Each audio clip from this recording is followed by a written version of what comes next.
Assalamualaikum warahmatullahi wabarakatuh. Waalaikumsalam. Alhamdulillahirabbil alamin. Hadan ali hada wa ma kunna linahtadiya laula an hadanallah. Asyhadu an la ilaha illallah wahdahu la syarikalah wa asyhadu anna sayyidina Muhammadan abduhu wa rasuluh lan nabiyya ba'dah. Puji dan syukur marilah kita panjatkan kepada Allah Subhanahu wa taala bahwasannya kita bisa berkumpul bersama dalam rangka implementasi budaya positif yang disampaikan oleh rekan kita Bu Yuli Handini SPD. Apa yang akan disampaikan mudah-mudahan bermanfaat bagi kita sekalian, terutama bagi peserta didik sebagai tujuan utama, dan kita bisa mengikuti implementasi ini sebagai bukti nyata bahwa calon guru penggerak dalam agenda yang sudah terinci, yang sudah direncanakan di hari ini mudah-mudahan memberikan kelancaran. Sholawat dan salam marilah kita curahkan kepada Nabi besar Nabi Muhammad SAW, kepada keluarganya, sahabatnya, sampai kepada kita sekalian.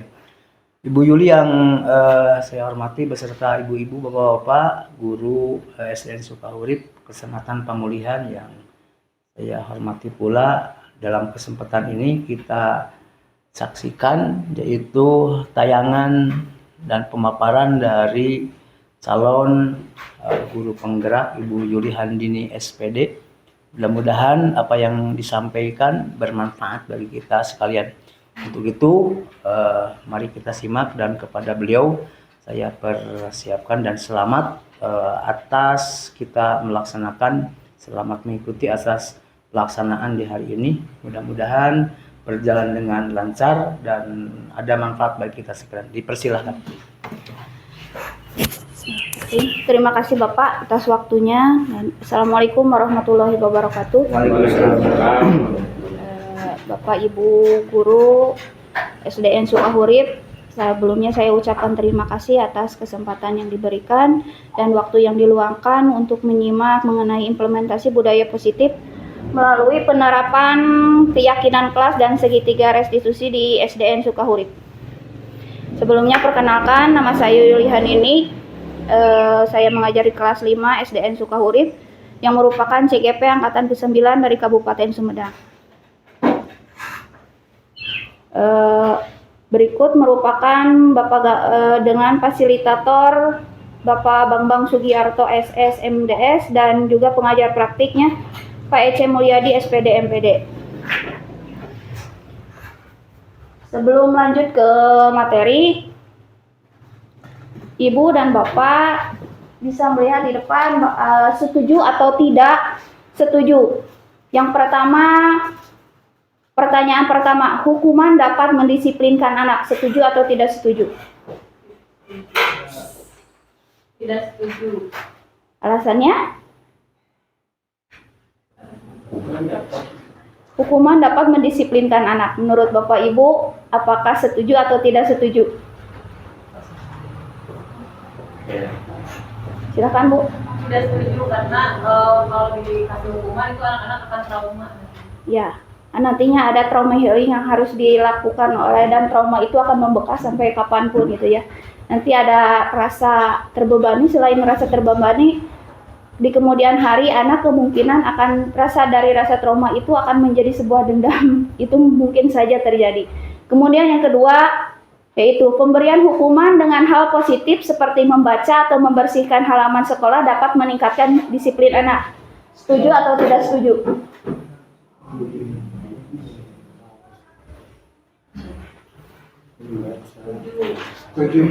Setuju. Kenapa? Alasannya? Untuk mendidik anak. Untuk mendidik anak. Kemudian pertanyaan nomor 3. Memberi penghargaan dapat meningkatkan motivasi belajar anak. Setuju. Setuju atau tidak setuju? Tidak setuju. Ada yang setuju dan tidak setuju. Yang setuju bagaimana Bu? Karena dalam pembelajaran itu harus ada reward dan punishment. Ada reward dan punishment. Yang tidak setuju? Anak akan terus menagih ketagihan. Anak akan menjadi ketagihan untuk diberikan penghargaan. Jadi motivasi itu berupa motivasi yang ekstrinsik ya, motivasi dari luar kalau penghargaan itu. Sekarang kita berlanjut ke yang pertama, yaitu budaya positif. Budaya positif sekolah adalah nilai-nilai positif yang diterapkan di sekolah untuk menumbuhkan motivasi intrinsik pada diri murid yang bertanggung jawab dan berbudi pekerti luhur sehingga terwujud profil pelajar Pancasila. Seperti yang sudah dibahas tadi, pada yang dibahas oleh Pak Pengawas, juga dari Bapak-Bapak dari Pak K3S, dari Pak PGRI juga, bahwa kita yang diharapkan adalah perpaduan karakter yang hasil akhirnya adalah terwujudnya karakter yang terwujud dalam profil pelajar Pancasila. Budaya positif akan membantu pencapaian visi sekolah seperti yang telah dibahas di minggu kemarin mengenai visi sekolah. Masih ada yang ingat dengan visi sekolah kita? Serta didik yang agamis, memiliki prestasi unggul, berwawasan lingkungan, dan terampil menggunakan ICT. Nah, itu yang dimana sudah disepakati bahwa visi sekolah kita itu sudah berpusat kepada siswa. Dan untuk mewujudkan visi sekolah, peran guru sebagai ujung tombak kualitas pendidikan di sekolah memegang peranan sangat penting. Di sini sudah dijelaskan bahwa untuk mewujudkan visi sekolah, peran guru sebagai ujung tombak kualitas pendidikan di sekolah memegang peranan yang sangat penting. Jadi tugas kita itu bukan hanya untuk menonjolkan atau mewujudkan anak yang memiliki kemampuan saja, kemampuan dalam hal kecerdasan intelektual, tetapi juga pada pembentukan karakter yang sesuai dengan profil pelajar Pancasila. Dalam mewujudkan budaya positif, seorang guru harus memahami yang pertama, disiplin positif dan nilai-nilai kebajikan universal. Kemudian teori motivasi, hukuman, penghargaan, dan juga restitusi. 3. Keyakinan kelas. 4. Kebutuhan dasar manusia dan dunia berkualitas. 5. Restitusi dengan 5 posisi kontrol. 6. Restitusi dengan segitiga restitusi. Bahasan yang pertama mengenai disiplin positif dan nilai-nilai kebajikan universal. Perubahan paradigma teori kontrol atau teori pilihan atau ilusi kontrol. Di sini ada perubahan. Jika dulu kita sebagai guru harus menuntut adanya tuntutan atau menuntut kepada siswa untuk bisa, sekarang itu paradigmanya berubah dari menuntut kita harus menuntun sesuai dengan tujuan pendidikan yang telah disampaikan oleh Ki Hajar Dewantara. Yang pertama itu ilusi kontrol yang pertama yaitu ilusi guru mengontrol murid. Jadi di sini guru itu mengontrol murid, murid harus ini, murid harus itu. Itu juga yang saya rasakan di awal pembelajaran sebelum saya memahami modul mengenai budaya positif itu, bahwa guru itu mengontrol murid, seolah-olah guru itu mengontrol murid. Murid harus bisa, murid harus seperti ini, murid harus seperti itu. Padahal pada dasarnya kita itu harus menuntun anak didik kita atau peserta didik kita pada kodrat yang sesungguhnya, sesuai dengan kodrat zaman dan juga kodrat alam sebagai manusia. Kemudian ilusi bahwa kritik dan membuat orang merasa bersalah dapat menguatkan karakter. Terkadang kita sebagai guru, yang pertama itu jika anak melakukan kesalahan, yang pernah juga saya rasakan itu bahwa membuat anak merasa bersalah. Dan kita merasa bahwa dengan membuat anak merasa bersalah, itu dapat menguatkan karakter mereka seperti itu. Kemudian ilusi bahwa semua penguatan positif efektif dan bermanfaat. Di sini dapat dijelaskan bahwa tidak semua penguatan positif atau efektif itu akan bermanfaat. Kemudian ilusi bahwa orang dewasa memiliki hak untuk memaksa. Memaksa di sini pemaksaannya adalah pemaksaan kepada anak untuk bisa, untuk melakukan sesuatu sesuai dengan yang kita inginkan, bukan anak yang inginkan. Kemudian perubahan paradigma stimulus respon ke teori kontrol atau teori pilihan. Siapa sesungguhnya yang memiliki kontrol? Yang pertama itu kita beranjak pada stimulus respon. Di hulu itu ada stimulus baru direspon seperti itu. Tapi sekarang ada perubahan paradigma dari stimulus respon menjadi teori kontrol atau pilihan. Yang pertama itu dari stimulus respon, kita mencoba mengubah orang agar berpandangan sama dengan kita. Terkadang orang kita memaksa anak atau memaksa bukan hanya pada anak, bahkan pada teman sendiri bahwa dia itu harus sama dengan kita. Padahal kita lupa bahwa setiap orang itu memiliki karakter yang berbeda. Pada teori kontrol atau pilihan, kita berusaha memahami pandangan orang lain tentang dunia. Kemudian pada stimulus respon, perilaku buruk dilihat sebagai sesuatu. Pada teori kontrol, semua perilaku memiliki tujuan. Kemudian pada stimulus respon, kesalahan orang lain bisa mengontrol saya. Sedangkan pada teori kontrol, hanya Anda yang bisa mengontrol diri Anda sendiri. Kemudian pada stimulus respon, saya bisa mengontrol orang lain. Pemaksaan ada pada saat bujukan gagal. Pada teori kontrol, kolaborasi dan konsensus menciptakan pilihan-pilihan baru. Kemudian pada stimulus responnya, model berpikir menang kalah menjadi model berpikir menang-menang.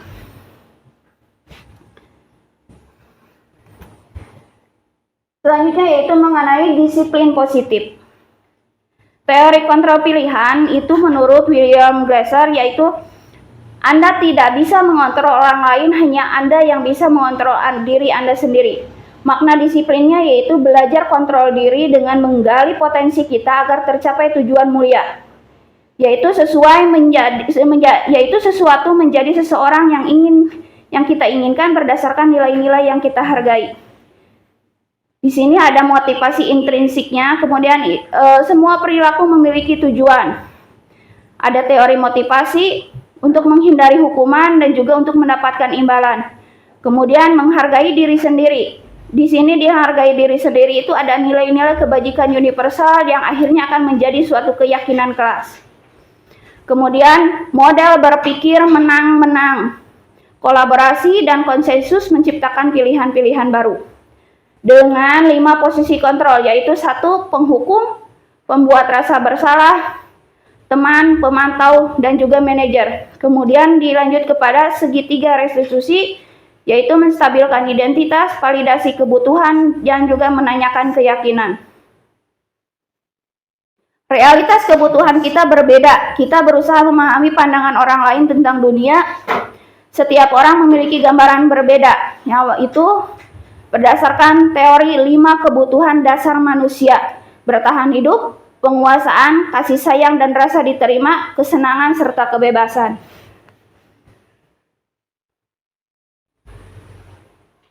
Jadi bisa disimpulkan di sini, apakah makna disiplin? Berasal dari disiplina, bahasa Latin yaitu disiplina yang artinya belajar. Makna asal dari kata ini berkonotasi dengan disiplin diri dari murid-murid Socrates dan juga Plato. Disiplin diri membuat orang menggali potensinya menuju sebuah tujuan apa yang dia hargai. Namun dalam budaya kita, makna kata disiplin telah berubah menjadi sesuatu yang dilakukan seseorang kepada orang lain untuk mendapat kepatuhan. Nah, ini yang harus kita gali dan juga harus kita pahami, bahwa disiplin ini bukan untuk mendapatkan kepatuhan dari seseorang. Namun kecenderungan umumnya adalah menghubungkan kata disiplin dengan ketidaknyamanan, bukan dengan apa yang kita hargai atau pencapaian suatu tujuan mulia.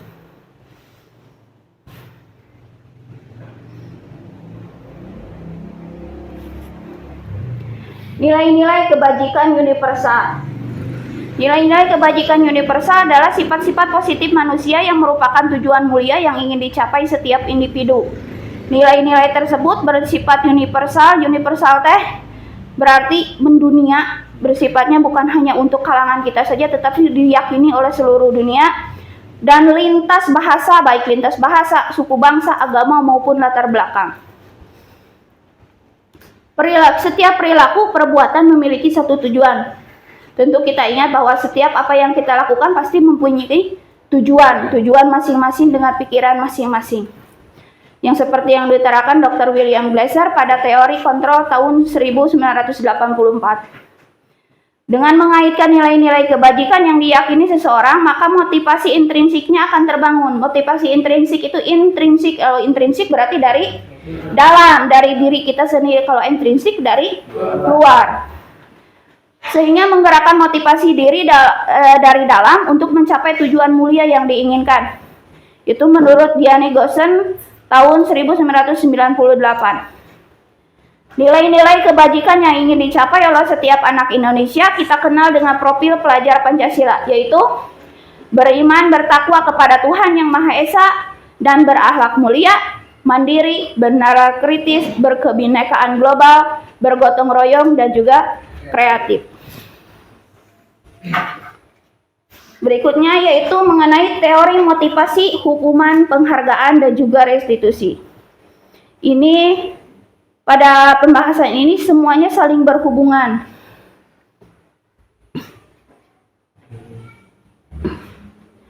Teori motivasi perilaku manusia. Yang pertama, untuk menghindari ketidaknyamanan atau hukuman. Apa yang akan terjadi apabila saya tidak melakukannya? Itu kan berarti motivasi eksternal. Dari takut akan hukumannya atau dari ketidaknyamanan atau kehukuman dari apa yang telah saya lakukan atau kita lakukan.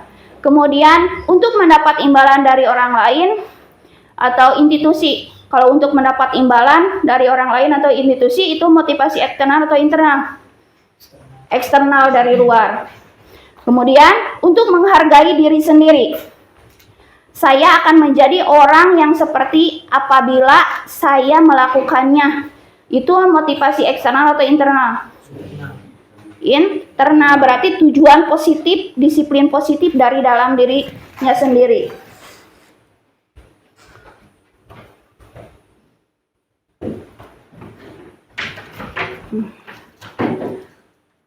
Ki Hajar Dewantara mengukakan mengenai merdeka. Apa itu merdeka? Merdeka menurut pemahaman kita apa? Merdeka Merdeka. itu terlepas dari pemikiran pakem yang sifatnya tidak apa itu istilahnya pemikiran diri sendiri gitu. Ya, merdeka itu terlepas dari pemikiran orang lain. Jadi merdeka itu ada dalam diri sendiri. Merdeka menurut Ki Hajar Dewantara itu yaitu merdeka artinya tidak terlepas dari perintah. Tidak hanya terlepas dari perintah. Berarti ini di sini tidak hanya terlepas dari perintah. Bukan hanya lepas dari perintah orang lain, akan tetapi juga cakap membuat memerintah diri sendiri. Jadi kita mempunyai hak pada diri kita sendiri untuk melakukan perintah atau inisiatif apa yang ingin kita lakukan. Bukan hanya dari perintah orang lain. Nah. Sekarang dihukum oleh penghargaan. Ada kata dihukum oleh penghargaan. Bahwa penghargaan berlaku sama dengan hukuman. Dalam arti meminta atau membujuk seseorang melakukan sesuatu untuk memenuhi tujuan tertentu dari orang yang meminta atau membujuk. Dorongan eksternalnya akan ada faktor ketergantungan. Seperti yang tadi Pak Sana ungkapkan bahwa kalau kita diberikan kalau anak diberikan penghargaan itu disebutnya setuju atau tidak setuju, tadi kan bilangnya Pak Sana nanti akan memunculkan mau lagi gitu, akan adanya faktor ketergantungan. Beberapa dampak dari pemberian penghargaan menurut Alfie Cohen tahun 1993. Yang pertama, pengaruh jangka pendek dan juga jangka panjang. Penghargaan menghukum, penghargaan mengurangi ketepatan, penghargaan tidak efektif, penghargaan merusak hubungan, kemudian penghargaan menurunkan kualitas, penghargaan mematikan kreativitas, dan penghargaan mengurangi motivasi intrinsik. Dari beberapa hal yang dampak mengenai pemberian penghargaan, salah satunya yaitu tadi adanya faktor ketergantungan. Kalau kita memberikan penghargaan itu seperti yang sudah biasa, siswa kita itu adanya reward and punishment. Tetapi di sini juga kita harus garis bawahi, tidak semua penghargaan itu memberi manfaat atau memberikan dampak yang positif. Karena satu tadi adanya faktor ketergantungan. Nanti anak bukan lagi motivasi ingin menjadi ranking kelas karena dia mau rajin belajar, tetapi karena satu, nanti saya mendapat hadiah seperti itu. Dan juga penghargaan merusak hubungan. Kalau penghargaan merusak hubungan seperti apa? Misalnya Misalkan yang sering jawab kan, yang sering dapat penghargaan. Kalau yang misalkan jarang mendapatkan penghargaan. itu akan merusak hubungan seperti apa? Satunya pertemanan dari anak gitu. Anak kan siapa tahu ada yang sirik teh, nanya barudak teh gitu, si tadi kan ada istilah seperti itu.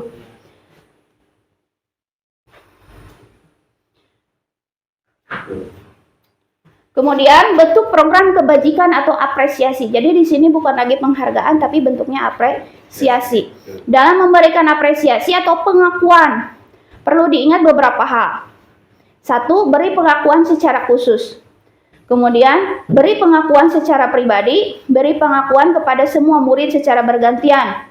Jadi pengakuan di sini bahwa murid nah kamu pintar, kamu rajin, seperti itu bukan hanya kepada satu orang saja, kepada satu siswa gitu.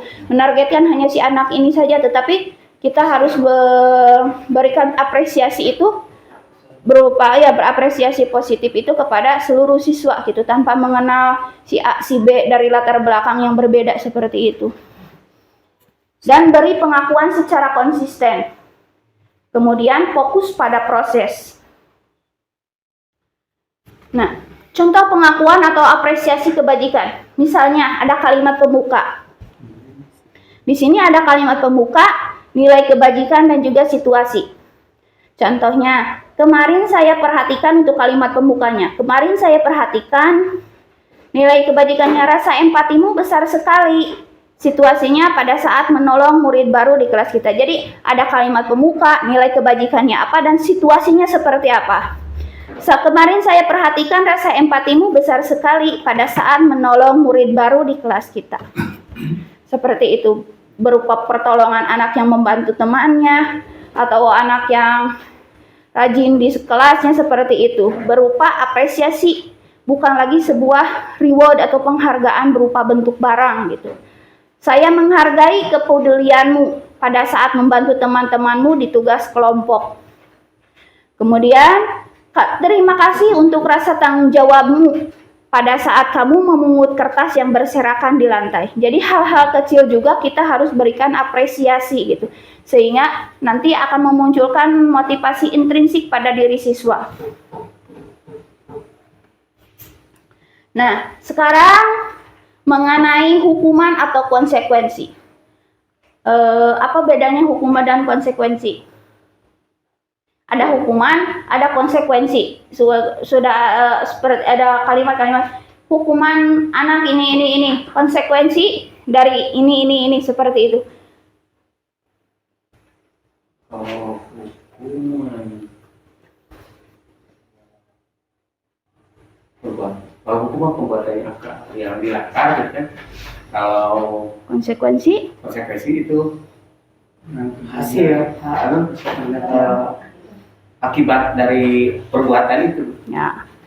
Sekarang kita lihat, dari kalimat-kalimat di depan ini bisa dilihat ya oleh Bapak dan Ibu. Kadang dari sini tindakan-tindakan yang ada di sini, di tindakan guru, saya juga, saya pernah mengatakan seperti ini, ini berupa hukuman atau ini berupa konsekuensi gitu ya. Sekarang kita coba. Tindakan guru yang pertama, menyuruh atau mencatat 100 kali di dalam buku kalimat. Mencatat 100 kali di dalam buku berupa kalimat, saya tidak akan terlambat lagi. Kadang kita memberi perintah kepada, itu apakah disebut hukuman atau konsekuensi? Hukuman. Tok, Bapak Ibu. Yang pertama, mencatat 100 kali dalam buku kalimat berupa saya tidak akan terlambat lagi karena terlambat ke sekolah. Hukuman atau konsekuensi? Konsekuensi. Ada yang hukuman, ada yang konsekuensi. Kemudian nanti kita cari tahu di slide berikutnya. Sekarang, lari mengelilingi lapangan basket 2 kali karena terlambat hadir ke sekolah. Hukuman atau konsekuensi? Hukuman. Catat ya Bu ya Pak. Ketiga, murid diminta untuk push up 15 kali karena tidak menggunakan masker ke sekolah. Ini pada masa-masa COVID dulu. Hukuman atau konsekuensi? Hukuman. Kemudian, menggantikan kertas tugas teman yang telah dicoret-coret. Hukuman atau konsekuensi? Pertama konsekuensi. Konsekuensi. Konsekuensi. Kemudian, membersihkan tumpahan air di meja tulis karena tersenggol pada saat belajar. Hukuman atau konsekuensi?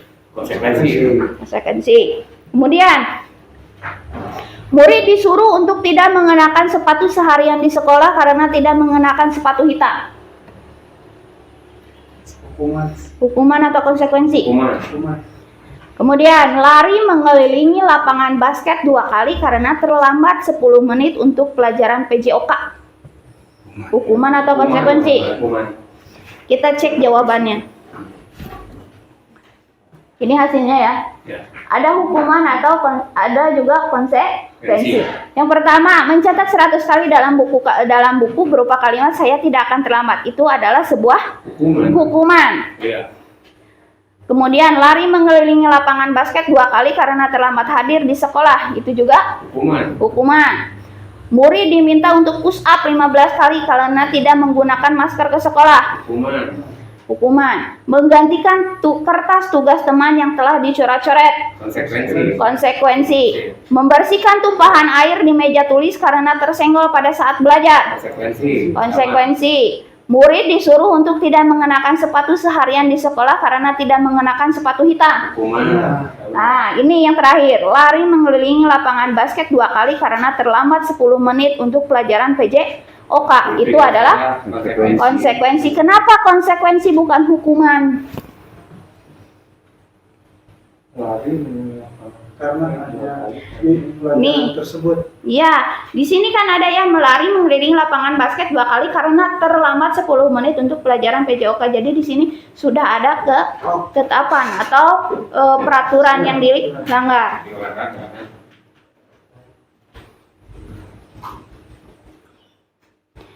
Dilanjut mengenai perbedaan hukuman dan konsekuensi. Hukuman itu adalah sesuatu yang menyakitkan dan harus terjadi. Hukuman biasanya menyakitkan seperti tadi, disuruh push up, disuruh membersihkan kelas, seperti itu. Kemudian membuat anak sakit, baik fisik maupun hati untuk jangka waktu yang lama. Karena kita terkadang tanpa kita sadari, memberikan hukuman, misalkan disuruh lari, atau mengelilingi kelas, atau seperti disuruh push up. Jika nama enak itu tinggal perintah, bahwa seorang guru tinggal perintah, kamu lari, kamu push up. Nah disuruh, tapi kan ada dampak jangka panjangnya, yaitu satu, anak akan menjadi pendendam. Siapa tahu anak di belakang kita itu menyumpahi kita, atau di kemudian hari dendam, itu hukuman itu sampai kapanpun akan diingat oleh anak, seperti itu. Kemudian anak akan membenci kedisiplinan. Kemudian paksaan stimulus, mendorong anak menyakiti diri sendiri. Konsep diri yang buruk, anak belajar untuk menyembunyikan kesalahan. Nah ini yang paling fatal. Anak akan belajar untuk menyembunyikan kesalahan. Bohong deh, untuk menutupi kesalahannya dengan berbohong lagi. Anak akan merasa marah, rasa bersalah, dipermalukan, dan juga merasa tidak dihargai. Ini untuk dampak jangka panjangnya. Kemudian konsekuensi. Konsekuensi itu juga harus sesuatu yang harus terjadi, tetapi tidak juga menyakitkan gitu. Membuat anak merasa tidak nyaman dalam jangka waktu yang pendek. Di piwarang 8 meja emang menyakitkan, tapi hanya waktu jangka pendek itu. Beda lagi dengan hukuman disuruh push up gitu. Terus anak akan menghargai disiplin, karena anak bertanggung jawab dengan perbuatan mereka. Di sini bukan paksaan stimulus lagi, tapi berupa tanggapan kalau konsekuensi. Mendorong anak agar mudah menyesuaikan diri, serta konsep diri yang baik. konsekuensi itu merupakan konsep diri yang baik. Anak akan belajar untuk mematuhi peraturan. Di sini pada konsekuensi anak kehilangan hak, dibuat tidak nyaman, diasingkan untuk sementara waktu atau time out. Kalau di luar negeri itu setiap anak yang melakukan kesalahan biasanya disuruh berdiri di pojokan untuk merenungi kesalahannya. Seperti itu. Kita akan melangkah pada restitusi. Apa itu restitusi? Restitusi adalah proses menciptakan kondisi bagi murid untuk memperbaiki kesalahan mereka. Nah, biasanya dengan hukuman atau dengan konsekuensi seperti itu, sekarang itu adanya restitusi. Sehingga mereka bisa kembali pada kelompok mereka dengan karakter yang lebih kuat. Restitusi juga merupakan proses kolaboratif yang mengajarkan murid untuk mencari solusi untuk masalah mereka dan membantu murid berpikir tentang orang seperti apa yang mereka ingin menjadi, yang merupakan sebuah tujuan mulia dan bagaimana mereka harus memperlakukan orang lain menurut Gosen tahun 2004. Ini perbedaan dari hukuman, konsekuensi, dan juga restitusi. Bisa disebut hukuman itu adalah identitas gagal. Gagal di sini satu, hukuman itu sesuatu yang menyakitkan harus terjadi. Tidak nyaman untuk murid atau anak untuk jangka waktu yang panjang. Korban mendapatkan keadilan, murid akan tersakiti. Perilaku pasif agresif meningkat.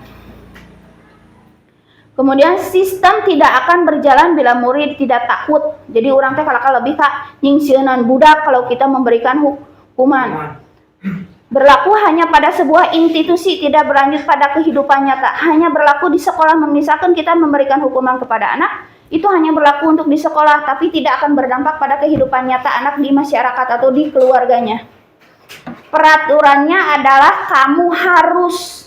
Nah, itu yang harus kita hindari. Kamu harus mewajibkan atau menuntut seseorang menjadi sesuatu yang kita inginkan, itu yang tidak boleh atau kita harus hindari.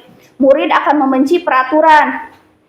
Makanya kita sering mendengar bahwa peraturan itu ada untuk dilanggar. Jadi ada istilah, nanti kedepannya akan ada istilah seperti itu. Kemudian ada identitas sukses. Identitas sukses ini adalah penerapan disiplin. Penerapan disiplinnya berupa satu tadi, adanya konsekuensi dan juga restitusi.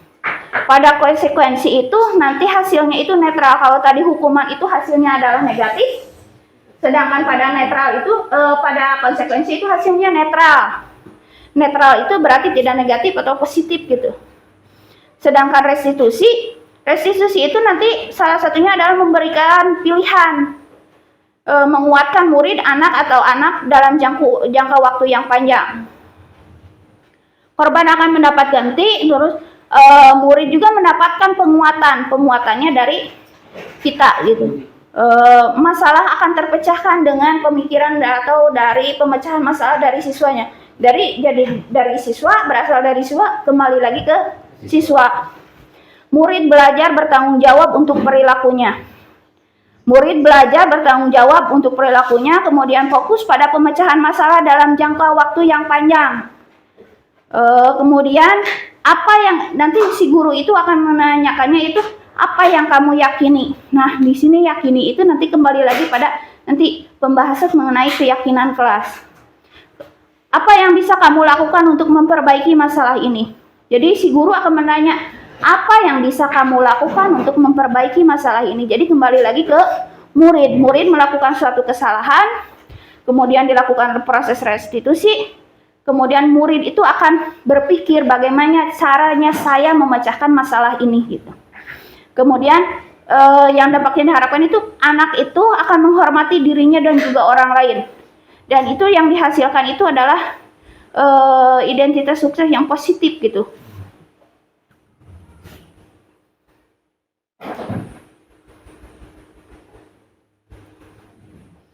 Sembilan ciri dari restitusi. Yang pertama, bukan untuk menebus kesalahan, namun untuk belajar dari kesalahan. Kemudian memperbaiki hubungan berupa tawaran bukan paksaan. Restitusi menuntun untuk melihat ke dalam diri. Restitusi mencari kebutuhan dasar yang mendasari tindakan. Restitusi diri adalah cara yang paling baik. Restitusi fokus pada karakter bukan tindakan. Restitusi fokus pada solusi. Restitusi mengembalikan murid yang berbuat salah kepada kelompoknya. Kita lanjut pada keyakinan kelas.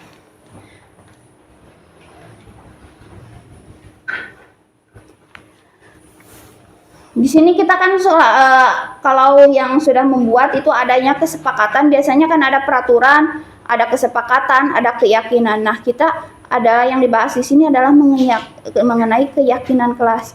Yang saya tanyakan, mengapa harus keyakinan, bukan peraturan saja? Apa perbedaan keyakinan dengan peraturan? Keyakinan, ada istilah keyakinan. Kalau keyakinan itu berasal dari apa? Yakin. Keyakinan itu berarti dari dalam diri. Kita meyakini dengan hati ya. Yakin itu berarti dengan hati. Sedangkan peraturan itu aturan dibuat oleh siapa? Manusia. Oleh manusia, oleh orang lain untuk kita ikuti. Sedangkan keyakinan dibuat oleh kita dan dilakukan juga oleh kita. Sekarang ada pertanyaan, mengapa kita memiliki peraturan harus menggunakan helm bila mengendarai kendaraan roda 2? Mengapa harus memakai helm jika memakai motor? Seperti itu. Biasanya kenapa? Peraturannya sianku polisi. Untuk menjaga keselamatan. Tapi kan ada peraturannya, ada peraturan tertulisnya kan? Ada peraturan tertulisnya untuk pengendara motor harus menggunakan helm. Terus mengapa kita memiliki peraturan 3M, menggunakan masker, mencuci tangan dan menjaga jarak 1,5 meter pada saat Covid dulu? Agar tidak terpapar dari Aman. Itu untuk diri sendiri. Tapi itu peraturannya ada tertulis? Ada. Terus mengapa kita memiliki peraturan harus datang tepat waktu pada saat mengikuti pelatihan?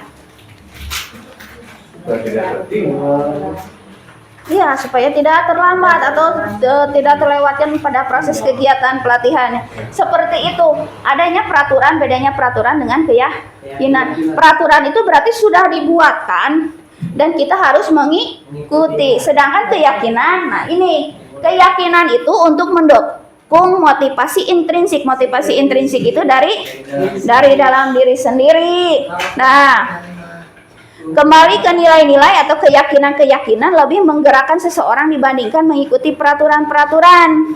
Seperti itu. Keyakinan kelas adalah salah satu disiplin positif yang bisa kita terapkan dalam membangun budaya positif di sekolah. Dengan adanya keyakinan kelas di setiap kelas diharapkan dapat mewujudkan tujuan pendidikan yang berorientasi pada profil pelajar Pancasila. Keyakinan kelas dipilih karena setiap tindakan atau perilaku yang kita lakukan di dalam kelas dapat menentukan terciptanya sebuah lingkungan positif. Perilaku warga kelas tersebut menjadi sebuah kebiasaan yang akhirnya membentuk sebuah budaya positif. Nah, ini yang kita harapkan.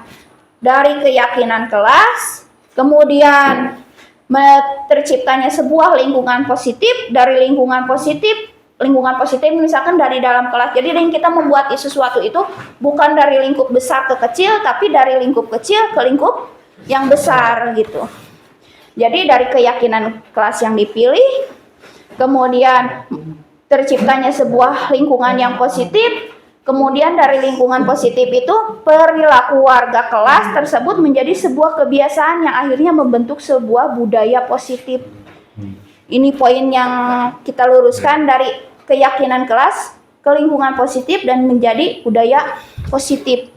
Untuk itulah diperlukan penciptaan keyakinan-keyakinan dasar bersama di antara warga kelas. Seperti ini ya, kalau boleh dijabarkan lingkupnya gitu. Dari mulai peraturan kelas, itu peraturan kelas yang kecil, peraturan kelas atau kesepakatan kelas yang telah dibuat. Kan peraturan kelas berarti yang membuat itu kan guru ya, peraturan kelas bahwa anak tidak boleh terlambat ini, harus datang ini, harus seperti ini, memakai seperti tata tertib lah, harus pakai baju seragam sesuai dengan harinya atau seperti itu. Terus dari berangkat dari peraturan kelas menjadi keyakinan kelas. Dari keyakinan kelas ini menjadi lingkungan yang positif. Setelah lingkungan positif nanti berakhir akan menjadi budaya. Budaya berarti berbudaya sudah mengakar, sudah mendarah daging seperti itu, menjadi budaya yang positif yang akan diyakini pada setiap kehidupan atau kegiatan anak sehari-hari seperti itu.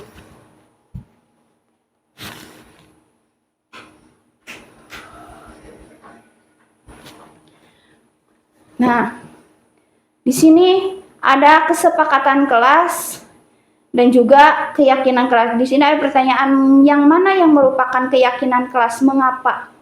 Ingat, keyakinan kelas itu berarti sesuatu yang universal. Yang universal tadi diyakini, ada kata bukan hanya untuk diri pribadi tetapi juga lingkup keseluruhan. Jadi yang mana kesepakatan kelas, yang kiri atau yang kanan? Yang mana kesepakatan kelas, yang mana keyakinan kelas?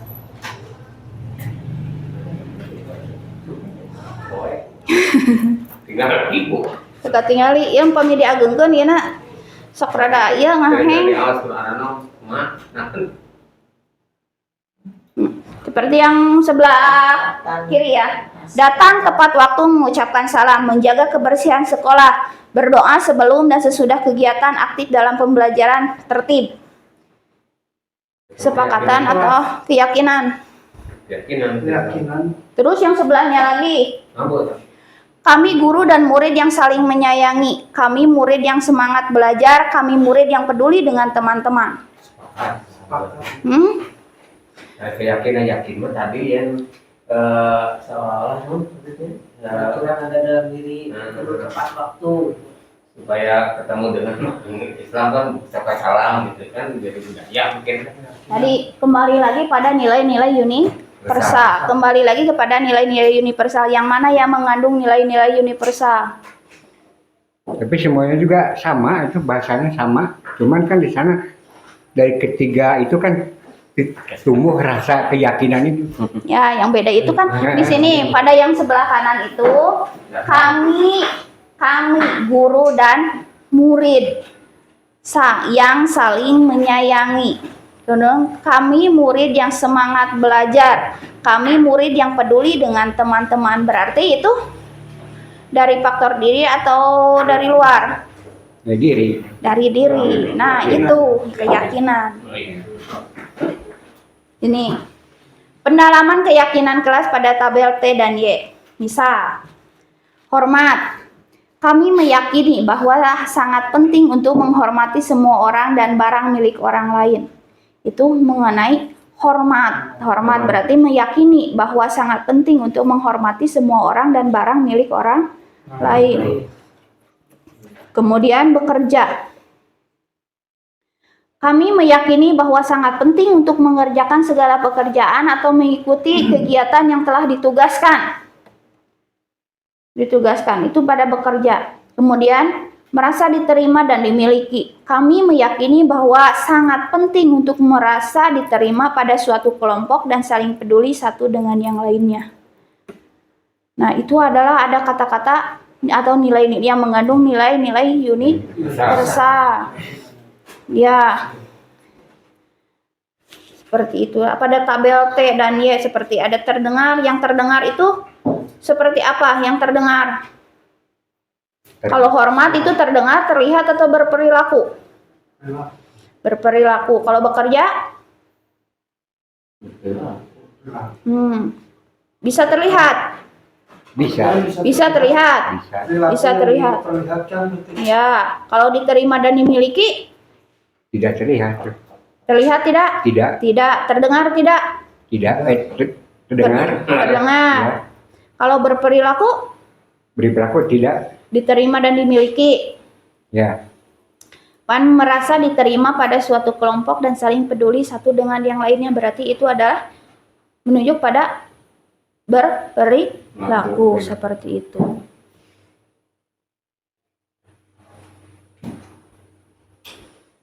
Nih, seperti ini. kegiatan pendalaman keyakinan kelas yang itu. Hormat, pada tadi yang ada aspek atau dimensinya pada hormat. Hormat itu terdengar. Misalkan pada kalau terdengar kata-kata satu orang berbicara, yuk saya bantu. Kita selesaikan ini bersama. Terima, tolong ya. Permisi. Itu bentuk kata-kata hormat, saling saling menghormati. Permisi, tolong ya, boleh saya pinjam, seperti itu. Nanti akan saya kembalikan, seperti itu. Ya, hormat ya. Berperilaku, tersenyum ramah, memberikan salam hormat seperti berjabat tangan atau namaste. Jika orang Hindu seperti itu, meletakkan tangan di dada dan salim. Memberikan ruang bekerja, postur tubuh yang tenang.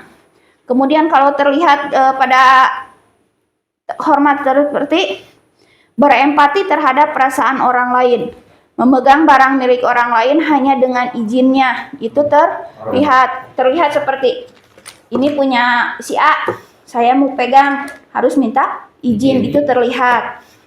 Kemudian mendengarkan dengan seksama. Kalau mendengarkan dengan seksama akan terlihat tidak? Tidak. Mendengarkan secara seksama, mendengarkan, jadi si orangnya itu mendengar ketika saya ceramah. Orangnya, orang atau audiens itu akan terlihat atau tidak ketika mendengarkan dengan sesama atau tidak?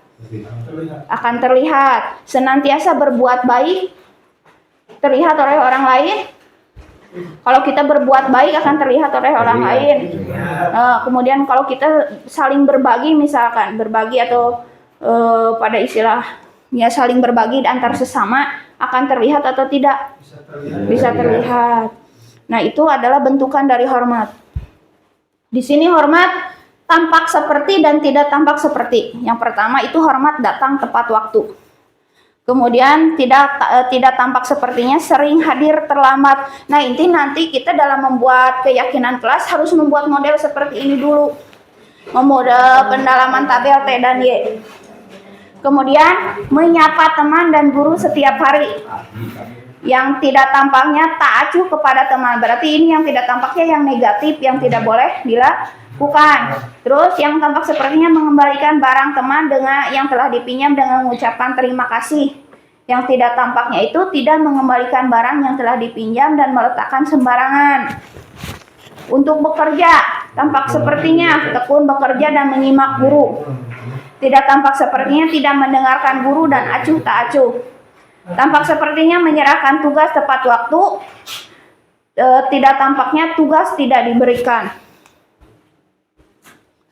Nah, kita akan berlanjut dari peraturan menjadi keyakinan kelas. Contoh peraturannya, selalu mengembalikan buku kepada tempatnya. Keyakinan kelasnya berupa apa? Berupa disiplin, tanggung jawab, keyakinan kelasnya atau masuknya ke hormat atau bekerja apa? Kata yang jawab. Dilarang mengganggu orang lain. Menghormati. Hadir di sekolah 15 menit sebelum pembelajaran dimulai. Disiplin. Dilarang melakukan kekerasan. Disiplin, keamanan juga bisa masuk. Kemudian dilarang menggunakan narkoba, ini berhubungan dengan apa? Disiplin. Kalau kembali lagi kepada diri kita, kesehatan, bergantian atau menunggu giliran. Disiplin. Keyakinan kelasnya berupa Disiplin. ya, menghargai orang lain. Gunakan masker.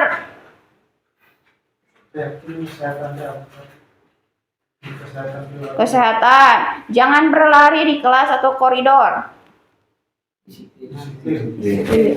Nah, kita cek jawabannya. Peraturan kelasnya itu selalu kembalikan buku ke tempatnya.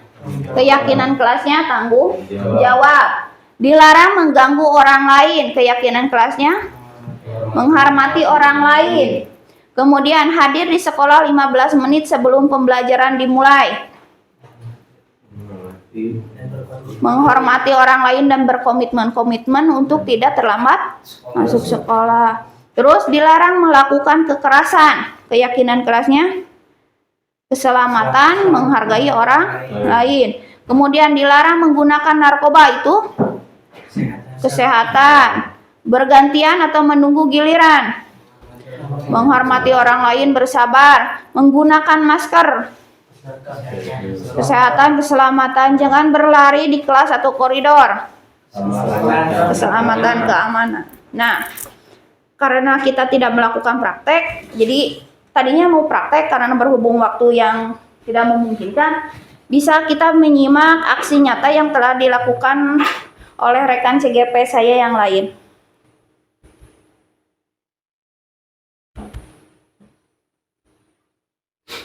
Kelas itu dimulai dari peraturan atau kesepakatan kelas yang telah dibuat gitu.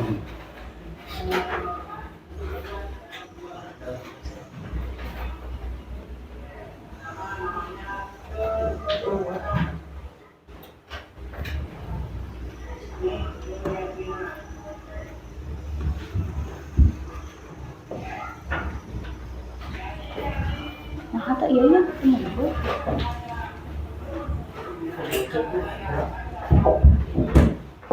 Bluetooth kena. Bluetooth kan? Bluetooth kena. Tapi udah Bluetooth ini belum. Bluetoothnya belum. Kalau mau halau. Atau untuk nyambung. Sok kurungkan atau anak gimana? Ali. Coba nanti itu lah, Bu. Lulus aku. Silakan kita kelompokkan menjadi 3 bahasa yang kita sederhanakan paling penting. Coba di depan. Silakan di depan.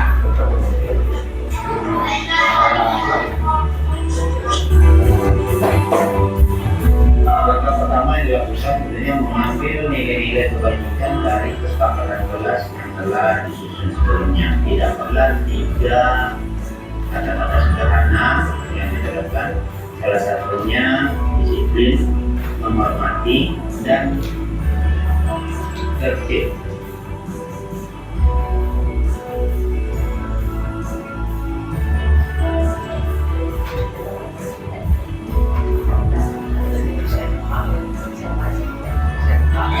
Kita sudah dapat 3 keyakinan yang pertama, Mbak.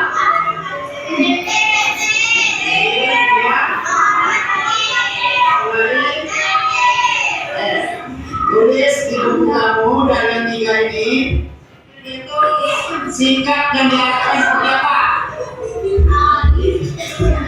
Sikap yang harus kamu nampakkan seperti apa pada disiplin, dan sikap yang tidak diharapkan seperti apa? Tulis di buku disiplin. Ketiga unsur yang sudah didapatkan yang ditetapkan oleh peserta didik, maka akan diminta lagi pada peserta didik untuk menentukan sikap-sikap yang nampak dari ketiga kata yang telah disepakati, yaitu disiplin tadi, sikap-sikap yang diharapkan oleh peserta didik maupun sikap-sikap yang tidak diharapkan oleh peserta didik.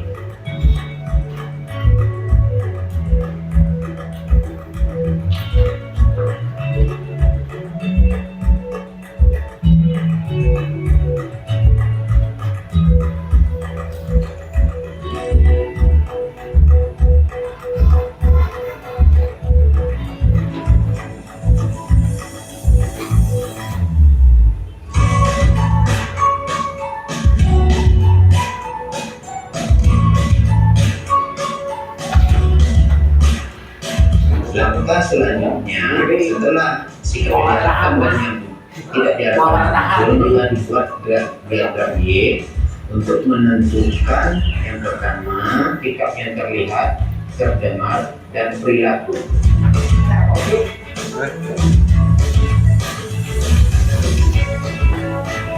Jalan ke itu. Langkah terakhir, Memorina ya. peserta didik memberikan referensi dari langkah-langkah pembuatan keyakinan kelas di depan kelasnya masing-masing.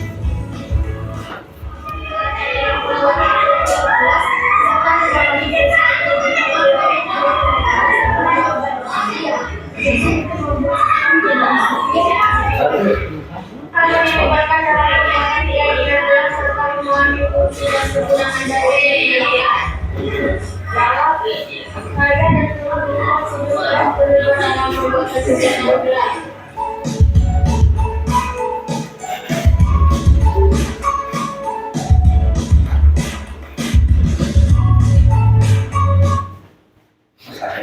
Nah, itu merupakan cuplikan mengenai keyakinan pembuatan keyakinan kelas. Kemudian kita akan lanjutkan, mudah-mudahan belum paham ya, sehingga nanti kita bisa melakukan praktek di kelas masing-masing untuk melakukan keyakinan kelas. Berhubung karena keterbatasan waktu, kemudian kita akan lanjut pada kebutuhan dasar manusia dan dunia yang berkualitas.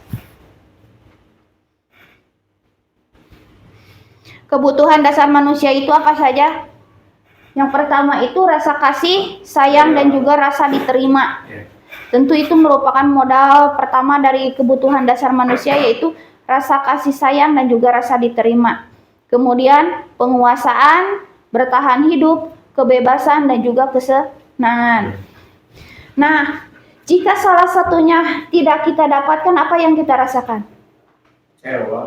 Rasa kecewa, rasa marah, atau merasa Bisa. ya gelisah, berarti rasa tidak dianggap juga mungkin ya. Seperti itu. Kemudian kita berlanjut pada 5 posisi kontrol pada seorang guru. 5 posisi kontrol yang pertama yaitu satu, motivasinya itu ada identitas gagal. Identitas gagal berarti gagal kontrol dari luar. Kemudian identitas berhasil atau sukses, kontrol dari luar, dan kemudian identitas berhasil atau suksesnya berasal dari diri itu sendiri. Identitas gagalnya itu menghindari hukuman, identitas mengharapkan, sedangkan identitas ini kontrol dari luarnya mengharapkan imbalan atau ketergantungan pada orang lain, menghargai diri sendiri. 5 posisi kontrol itu ada penghukum, pembuat rasa bersalah, teman, pemantau, dan juga manajer. Contoh, pada posisi kontrol sebagai penghukum. Penghukum di sini guru berbuat, misalkan 1, menghardik, menunjuk-nunjuk, menyakiti, menyindir. Kita juga secara tidak sadar pasti pernah melakukan hal tersebut. Itu merupakan identitas yang gagal atau kontrolnya dari luar, seperti itu. Kemudian guru berkata, kalau kamu tidak melakukannya, awas ya, rasakan, seperti itu. Kemudian hasil yang akan atau dampak pada anak itu akan memberontak serta menyalahkan orang lain, kemudian juga akan berbohong seperti tadi. Untuk menutupi kesalahannya akan dilakukan oleh bohong deui seperti itu. Kaitan dengan dunia berkualitas, murid meletakkan guru di luar dunia yang berkualitas. Kemudian murid akan berkata dari posisi muridnya, biarkan saja, nanti juga marah-marah lagi. Seperti itu. Jika kita melakukan pada posisi penghukum, nanti si anak akan berpikir, nanti juga marah-marah lagi. Jadi sudah menganggap bahwa kebiasaan itu akan diulangi lagi gitu. Dampak pada muridnya, murid juga akan mengulangi kesalahan yang tersebut gitu. Kemudian pembuat rasa bersalah.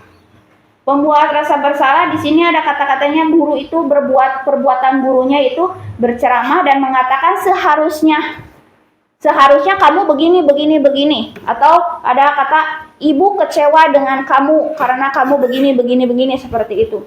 Kemudian guru akan berkata, kamu seharusnya sudah tahu, ibu lelah sekali mengatakannya, ibu stres. Nah, itu adalah kata-kata dari pembuat rasa bersalah. Hasilnya, anak akan menyembunyikan, menyangkal, atau berbohong seperti halnya dengan penghukum. Kaitan dengan dunia berkualitas, murid meletakkan guru di dalam dunia berkualitas. Kemudian, dari posisi murid akan berkata, maafkan saya. Jadi yang diinginkan adalah murid akan meminta maaf gitu. Tapi dampaknya pada murid itu apa? Murid akan merasa rendah diri gitu. Dia merasa bahwa saya kan salah gitu, sudah seharusnya saya minta maaf. Jadi ada timbul rasa rendah diri pada murid.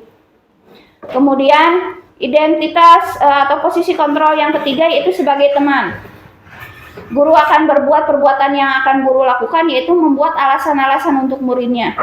Kemudian guru akan kata-kata yang keluar dari gurunya sebagai teman, yaitu ayolah lakukan demi ibu. Seperti seperti itu biasanya gitu untuk merujuk merayu, biasanya yang kelas-kelas yang anak-anak yang memang super suka saya sendiri gitu sebagai posisi pada teman suka berkata seperti ini, ayolah lakukan demi ibu, perbaiki kesalahanmu, atau seperti masa kamu tidak mau, ingat tidak ibu pernah bantu, seperti itu. Jadi si anak tadi diingatkan lagi dengan perilaku-perilaku yang telah gurunya lakukan. Kemudian hasilnya itu ketergantungan. Kaitan dengan dunia berkualitas, murid meletakkan guru sebagai orang yang sangat penting di dunia berkualitas. Jadi posisi guru itu penting, sangat pentingnya, nanti muridnya itu akan ketergantungan, bergantung pada gurunya itu sendiri. Kemudian murid berkata, saya pikir bapak atau ibu teman saya, ternyata nanti hasilnya teh sugan teh, ibu teh gitu, babaturan abi, ternyata seperti itu gitu, ayah kata seperti itu. Kemudian dampak pada muridnya lemah, tidak mandiri, dan ketergantungan. Sebagai pemantau, posisi kontrol yang keempat yaitu sebagai pemantau. Guru akan melakukan perbuatannya yaitu menghitung atau mengukur. Sebagai pemantau berarti pemantau berada di luar dari misalkan dari zonanya atau seperti itu. Nanti guru akan berkata apa peraturannya, kemudian hasilnya menyesuaikan diri bila diawasi. Anak itu akan melakukan hal tersebut bila ada guru saja. Jika tidak ada guru, seperti di kelas lah, kita hanya melihat atau memantau saja dari luar gitu. Nanti ketika kita masuk, murid teh cari cing, ngerjakan tugas. Tapi ketika kita tidak ada, murid kembali lagi setelan awal, ribut gitu, tidak mau mengerjakan tugas. Kemudian murid meletakkan guru sebagai peraturan dan hukum di dunia berkualitas. Murid akan berkata berapa banyak bintang yang harus saya peroleh, atau berapa halaman yang saya harus tulis. Dampaknya pada murid menitik beratkan pada sanksi atau hadiah untuk dirinya sendiri. Jadi di sini ada motivasi secara ekstrinsik.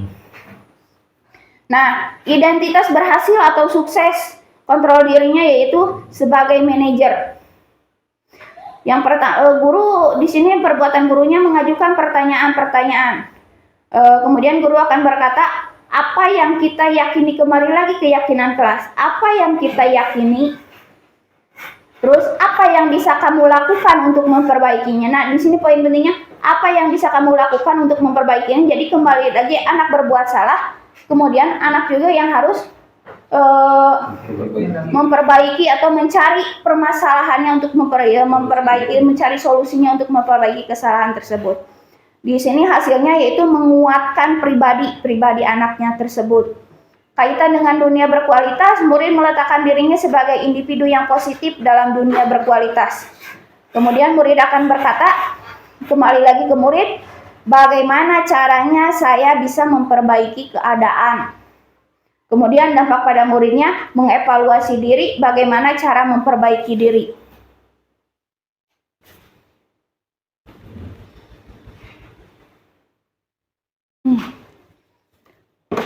Di sini ada pertanyaan-pertanyaan. Jika dilibatkan pada posisi kontrol yang tadi ya, yang 5 posisi kontrol yang tadi. Tadi itu posisi kontrolnya apa aja? Penghukum, pembuat rasa bersalah, sebagai teman, pemantau, dan juga manajer. Nih pertanyaannya, saya kecewa sekali dengan kamu. Siapa yang mengatakan pada posisi 5 kontrol yang tadi? Bisa jadi teman atau bisa jadi pemantau. Saya kecewa sekali dengan kamu. Itu kata-kata yang diucapkan oleh teman. Kamu tidak pernah benar melakukannya. Ya, sebagai 5 posisi kontrol yang tadi. Mantau. Ayolah lakukan demi ibu atau bapak. Ayolah lakukan demi ibu atau bapak tadi. Ada tadi. Ayo, yang tadi, yang ini. Penghukum, pembuat rasa bersalah, teman, pemantau atau manajer. Ayolah lakukan demi ibu atau bapak. Itu kata-kata yang disampaikan oleh siapa? Terus, apa kamu mau mendapatkan bintang hari ini? Hukum. Manajer. Nah, pertanyaan selanjutnya, bagaimana kamu bisa menyelesaikan masalah ini?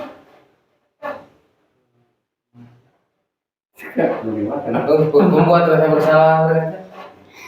Memberikan keyakinan Ya, yang tadi balik lagi poin 5 posisi kadra. Terus, kamu selalu yang paling terakhir. Mantau. Mantap. Kita cek jawabannya. Nah, saya kecewa sekali dengan kamu. Saya kecewa sekali dengan kamu. Itu adalah pembuat rasa bersalah. Kamu tidak pernah benar melakukannya. Penghukum. Jadi kita menghukum. Jadi penghukum teh jadi kata-kata yang keluar itu kata-kata yang negatif gitu.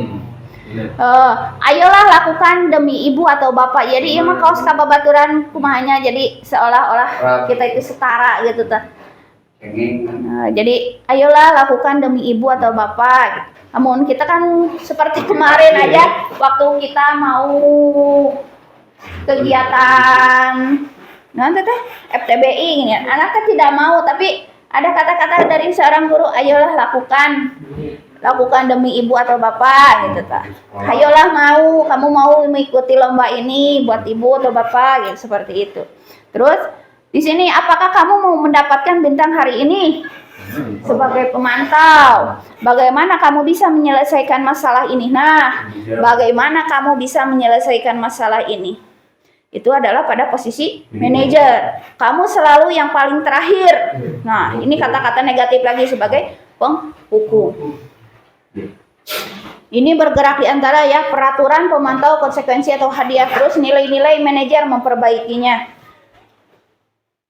Kita lanjut aja pada segitiga restitusi.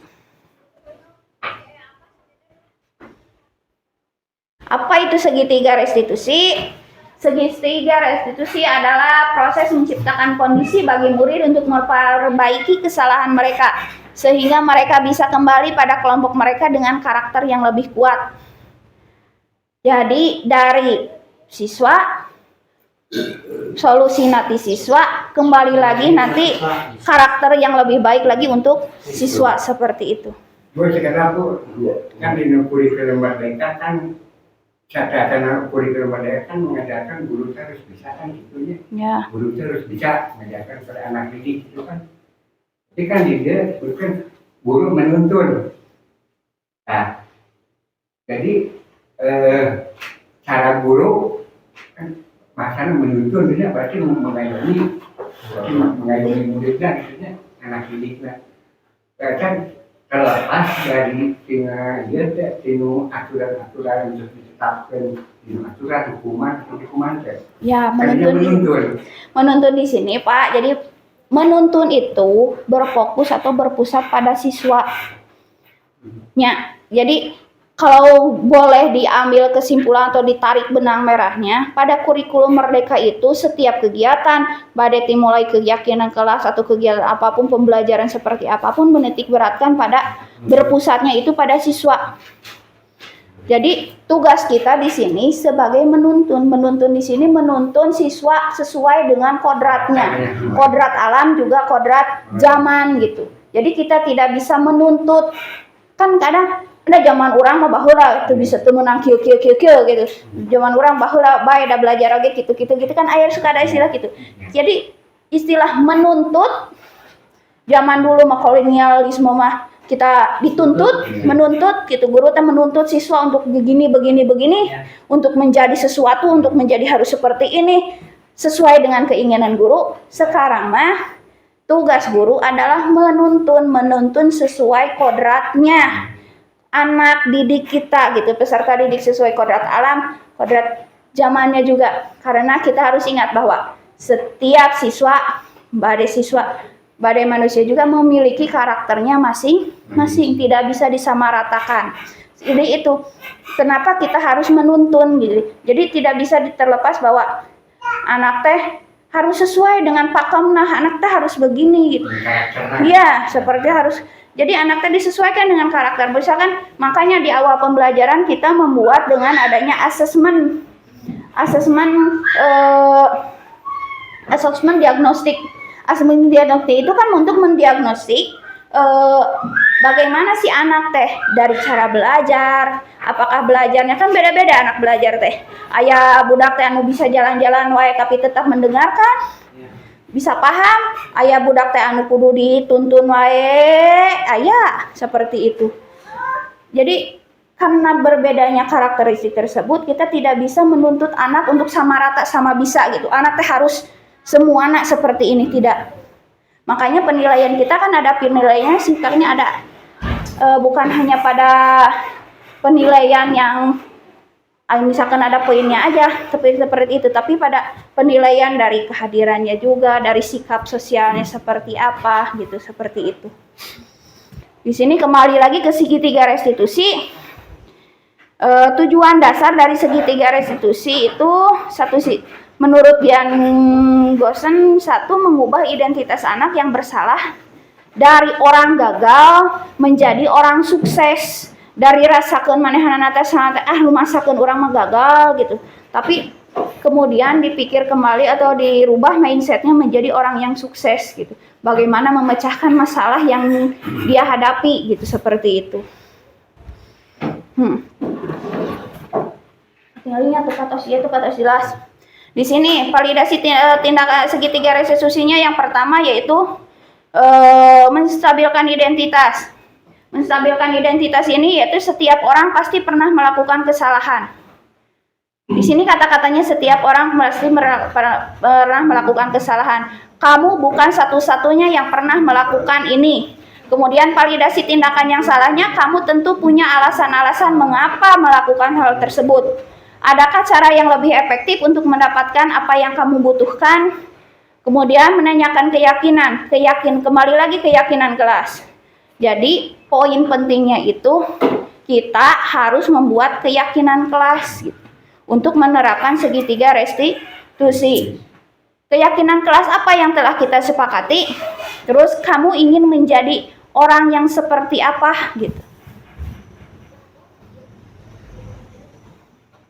Nah, menstabilkan identitas untuk membuat anak yang merasa gagal karena berbuat salah menjadi positif terhadap dirinya. Guru bisa berkata, misalkan kata-kata yang dibuat guru, berbuat salah itu hal yang manusiawi. Tidak ada manusia yang sempurna. Ini kata-kata yang harus disampaikan kepada anak untuk menstabilkan identitas. Jadi Bapak Ibu juga buat salah atau Bapak Ibu juga pernah berbuat salah. Kemudian kita pasti bisa menyelesaikan permasalahan ini. Bapak Ibu tidak tertarik untuk mencari tahu siapa yang benar, siapa yang salah, atau Bapak Ibu lebih tertarik untuk menyelesaikan masalah. Kemudian kalau kamu menyalahkan dirimu sendiri terus-menerus, apakah kamu bersikap baik pada dirimu sendiri? Ini adalah kata-kata dalam menstabilkan identitas.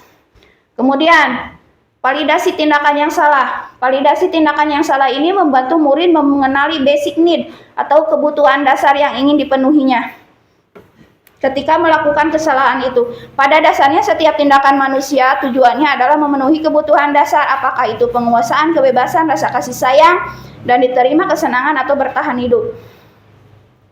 Untuk memvalidasi tindakan yang salah, guru bisa berkata, kamu bisa saja kan melakukan hal yang lebih buruk, tapi kamu tidak melakukannya. Kamu pasti punya alasan mengapa melakukannya. Kemudian apa yang penting bagi kamu? Kamu boleh tetap berusaha menjaga sikap itu, tapi tambahkan sikap yang lain yang baru. Maukah kamu belajar cara lain untuk mendapat yang kamu butuhkan tanpa harus memukul? Kemudian apakah kamu bisa melakukan dengan lebih baik besok? Seperti itu. Itu adalah kata-kata untuk memvalidasi tindakan yang salah. Kemudian menanyakan keyakinan. Anak melihat kesalahannya dihubungkan dengan norma sosial dan nilai-nilai yang mendasari manusia berinteraksi dengan orang lain. Guru bisa berkata, apa nilai yang kita percaya di kelas atau sekolah kita? Nilai-nilai universal apa yang telah kita sepakati? Kelas yang ideal itu seperti apa sih? Kamu ingin menjadi anak seperti apa? Apa yang kamu rasakan? Nah, ini pendekatan kepada anak. Poin pentingnya itu pada restitusi adalah pendekatan kepada anak, bukan hanya menyalahkan anak. Karena kita kebanyakan tanpa tahu ujung masalah langsung menyalahkan anak gitu, seperti itu. Itu yang harus dirubah atau paradigma yang harus dirubah oleh kita. ketika kamu melakukan itu, kamu menjadi orang yang seperti apa gitu. Itu adalah kata-kata untuk menanyakan keyakinan. Tapi kan bisa pendapatnya Enggak. kita saya mengerti. Nah eta perkataan eta teh salah gurunya ka murid gitu. Batasan mana teh kata bahasan itu teh eta kesapna Bu bahasana mungkin ya Pak bagi anak kelas 1 kelas 2 mah mungkin tidak akan dimengerti tak kumaha Bu sangkan ngerti eta kalimat antara muji melihat kritik itu muji Pak. Tak kumaha Bu. Jadi Manawi sok. Jadi kieu Pak, kumaha intervensinya. Kembali lagi ke sini. Jika anu kitunya selintas, memang saya juga dari awal ieu mamanya angke diuburi di anu kelas 1 kelas 2 mah kumaha melaksanakan anak. Tetapi setelah dilakukan anak bisa kok jika kita mendekati gitu, melakukan pendekatan kepada anak gitu. Yang lebih di sini utamakannya adalah kita yakin pada diri kita sebagai guru untuk merubah paradigma dari awal sebagai yang menuntut itu menjadi menuntun, yang asalnya menyalahkan menjadi mencari solusi bersama seperti itu. Dan anak kan ada yang bisa langsung ngomong mengutarakan gitu apa yang dirasakan gitu. Nah, ini tugas guru itu membuat anak merasa nyaman. Dari anak merasa nyaman, anak akan anak akan merasa nyaman itu setiap apapun yang dirasakan anak itu akan bercerita. Nu karaos ku abi gitunya. Abi khusus di kelas 2 tahun kamari. Ngaraoskeun seperti itu.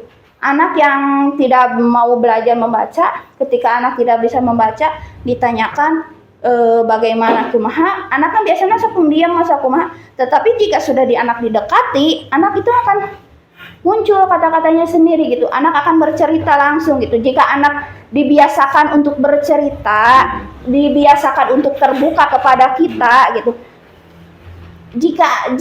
Memang anu mustahil gitu, tapi dilaksanakan ngaguluyur gitu Pak. Itu yang saya rasakan. Begini Bu, tadi ayah di kalimat ya, Bapak juga pernah bersalah. Intinya murid gitu ya. Eta lamun murid pas salah di naon Bapak. Nah, urang perlu terbuka teh kesalahan eta disebutkeun ka budak kalau salah.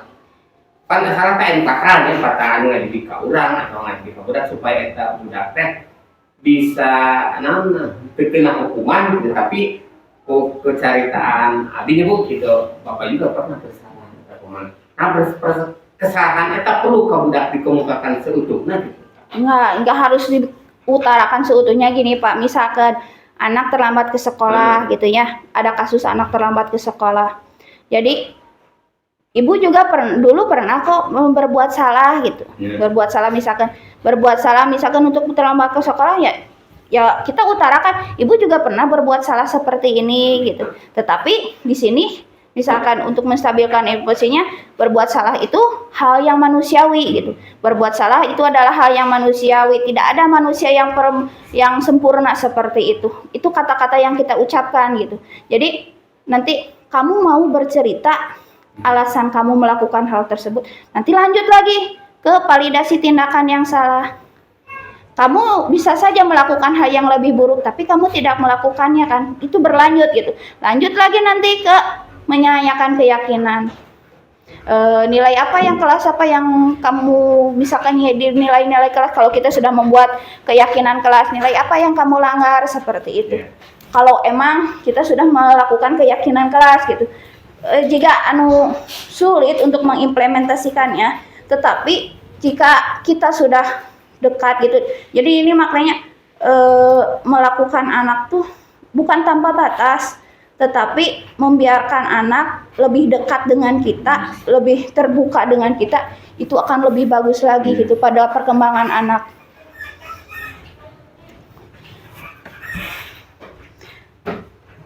Masuk kepada yang akhir, intervensi 30 detik.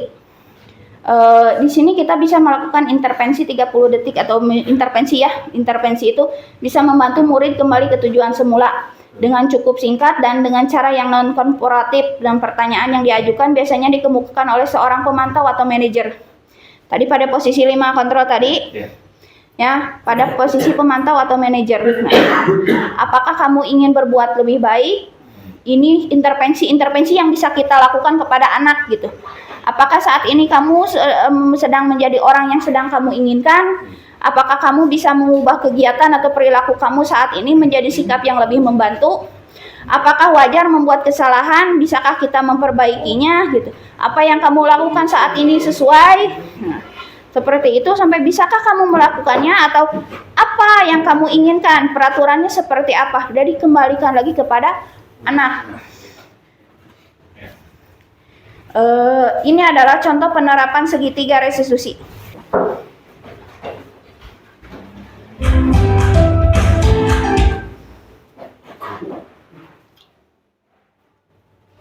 Jadi apa?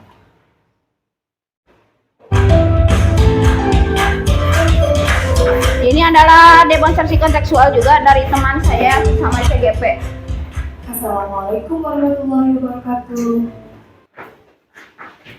Pada siswa kelas 1 SDN 91.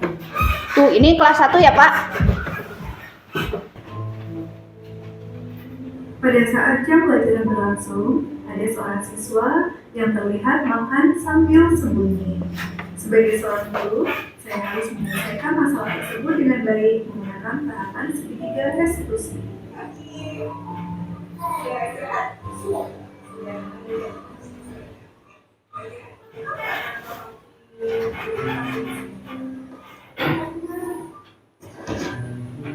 Iya, masuk di sini kelas ya. Ada saya pelajaran ya. Oke, kira-kira kalau makan di kelas pada saat buat salah, iya. Kata-kata untuk menstabilkan identitas Manusia. Ini juga kalau lapar pasti makan. Tapi kita harus tahu kapan, di mana, dan waktu tepat untuk makan. Iya, kira-kira kalau kaki makan pada saat jam pelajaran itu perbuatan yang salah atau benar ya? Salah, oke. Tahu kenapa makan di kelas pada saat jam pelajaran? Karena bisa kurang makan. Kenapa bisa makan? Karena waktu kelas sekolah dari malam tidurnya berapa? Jam 9. Berarti kalau kaki yang sudah makan harus apa ya? Harus sarapan dulu ya? Oke. Mungkin masih ingat keyakinan kelas yang ada di kelas kita? apa saja? Saya Chan, saya Pemorina.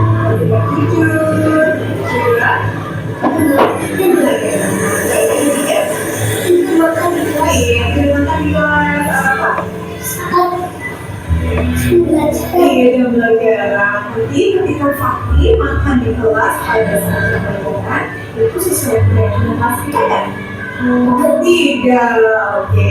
Di sini guru tidak akan mengakui Fakih, tidak akan mengakui Fakih. Guru akan membantu Fakih mencarikan solusi agar Fakih tidak makan di kelas lagi. Mereka menuntut Fakih perbaiki agar Fakih tidak makan di kelas lagi pada saat pelajaran. Sarapan pagi. Iya, sarapan pagi. Terus apa lagi? Harus tidurnya lebih awal ya, awal tidak terlalu sekolah. Oke, pintar. Nah, sekarang kapan Fakih akan mulai tidak makan di kelas lagi? Hari ini? Besok ya, oke. Fakih bisa? Iya, Fakih, guru hanya ingin Fakih menjadi anak yang berpengalaman ya, anak yang pintar, anak yang bertanggung jawab, pasti Fakih bisa ya. Oke, besok pas dulu? Mulai besok akan berubah? Tidak makan di kelas lagi? Iya. Oke, siap? Oke, siap. Terima kasih. Skenario kasus 2, mengambil barang orang lain tanpa izin. Pada saat mewarnai gambar, Evelyn kedapatan mengambil krayon milik teman sebelahnya tanpa seizinnya sehingga menyebabkan temannya marah.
Iya, ibu di sini tidak akan menghakimi famili, tidak akan menyalahkan famili, ya. Ibu akan membantu famili untuk mencarikan solusi. Ya, paham lah.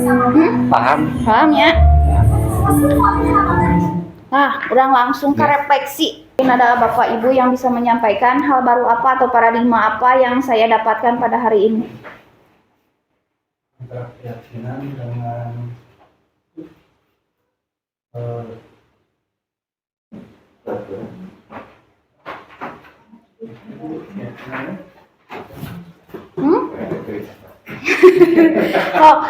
Baru apa ya atau paradigma apa yang berbeda dari awalnya saya seperti ini, kemudian setelah kita berdiskusi jadi saya paham seperti ini gitu.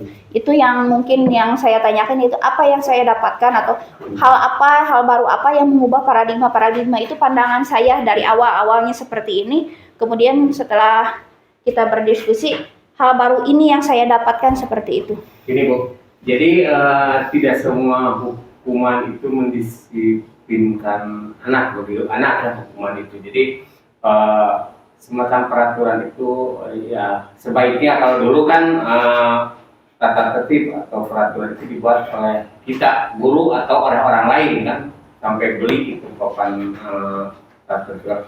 Tapi kalau sekarang setelah melihat atau mendengar, jadi segala peraturan atau keyakinan itu memang harus dibuatnya oleh anak untuk jadi tidak merasa terpaksa atau tidak merasa dihukum, karena yang membuat dia, yang melaksanakan dia, dan yang dihukum juga dia. Ada tambahan Bu. Oh, silakan Pak. Jadi ini kalau menurut pandangan saya Bu, yang awalnya kalau misalkan kita melihat kesalahan seorang murid, kan yang awalnya tuh langsung kita tuh memvonis secara kata-kata yang tadi, langsung hukuman kamu jangan gini secara kasar. Nah setelah mendapat pelajaran seperti ini,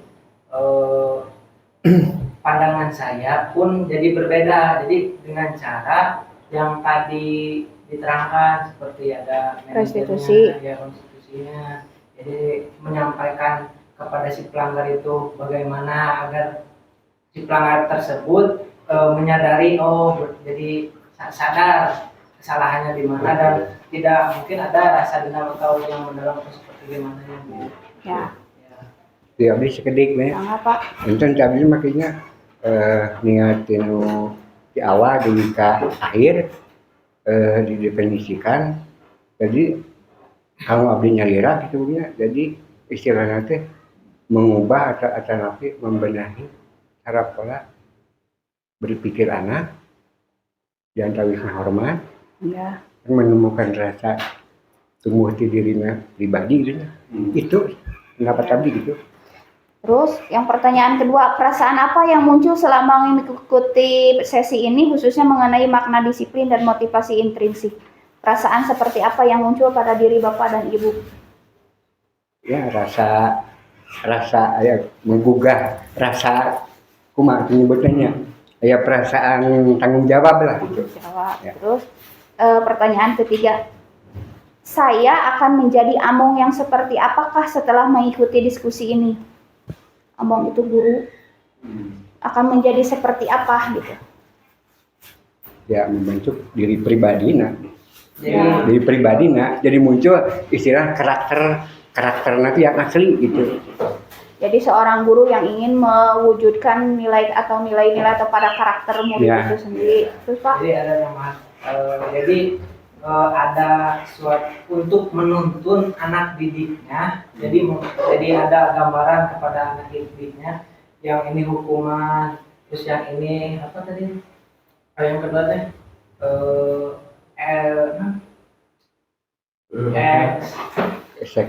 keyakinan, hukuman sama apa ini? Nah, jadi kita ya konsekuensi dan juga restitusi gitu. Jadi menentukan ini hukuman, ini konsekuensinya, ini. Jadi menuntut mengarahkan anak ke hal yang baik, perilaku yang baik. Menuntun menuntun. Nah itu kali ini. Ya. Cepat. Ya, alhamdulillah ya dapat disimpulkan bahwa dari pendapat dari Bapak Ibu, hasil dari diskusi kita hari ini, satu, mengubah paradigma kita dari awalnya kita sebagai guru itu biasa menuntut, merubah menjadi menuntun, mengembalikan kodratnya sesuai dengan kodrat siswa gitu, kodrat alam dan juga kodrat zamannya itu. Kemudian jika ada masalah atau kembalikan masalah pada posisi restitusi gitu, dengan menggunakan restitusi bukan lagi menggunakan hukuman ataupun konsekuensi, tetapi berupa restitusi dalam menyelesaikan masalah yang dihadapi dengan anak, terutama pada pembuatan keyakinan lebih dominan membuat keyakinan karena diyakini oleh hati kita gitu, dilaksanakan oleh kita dan dampaknya juga akan kita rasakan seperti itu. Alhamdulillah sesi diskusi ini telah kita selesaikan. Terima kasih atas kesediaannya dalam meluangkan waktu untuk melakukan diskusi ini. Semoga bermanfaat dan mohon maaf apabila ada kata-kata yang kurang berkenan. Saya ucapkan sekali lagi terima kasih dan wassalamualaikum warahmatullahi wabarakatuh.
Assalamualaikum warahmatullahi wabarakatuh. Perkenalkan, nama saya Lupisa, kelas 5 SDN Sukahurip.